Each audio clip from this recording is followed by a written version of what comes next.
సిరివల్లె సిరిగిండ లచ్చవమ్మో లచ్చవమ్మ సిరబోయి కూర్చున్నావెందుకమ్మో ఎందుకమ్మా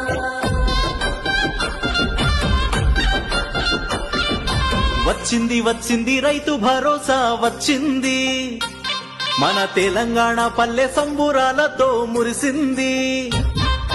వచ్చింది వచ్చింది రైతు భరోసా వచ్చింది మన తెలంగాణ పల్లె సంబురాలతో మురిసింది. కష్టం విలువ తెలిసిన చేయి రైతు సాయమే పెంచింది. మన రేవంతన్న మాట ఇచ్చిన రైతు రాజ్యమే తెచ్చింది. వచ్చింది వచ్చింది రైతు భరోసా వచ్చింది మన తెలంగాణ పల్లె సంబురాలతో మురిసింది. ఓ రైతన్నా ప్రజా ప్రభుత్వమే నీదన్నా. ఓ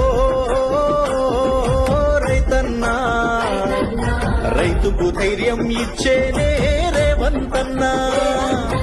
రైతు భరోసా పథకం ద్వారా 9 రోజులు తిరిగే లోపల దాదాపుగా 9,000 కోట్ల రూపాయలు ఖర్చు పెట్టిన ప్రభుత్వం ప్రజా ప్రభుత్వం, మన ప్రభుత్వం. అప్పుల బాధలు పోగొట్టి మా గుండెకు భరోసానిచ్చింది. తాళి పుస్తెలు తాకట్టు పెట్టే రైతులకిక సెలవంది. నాగలి గొర్రు దున్నుటకు విత్తనాలపై మందులకు రైతుల కందిన పెట్టుబడి పంట దిసుటకు సాయమిది. భూమిని నమ్మిన రైతన్నే రాజులాగా బతికే రోజులొచ్చే. ఓ రైతన్నా ప్రజా ప్రభుత్వమే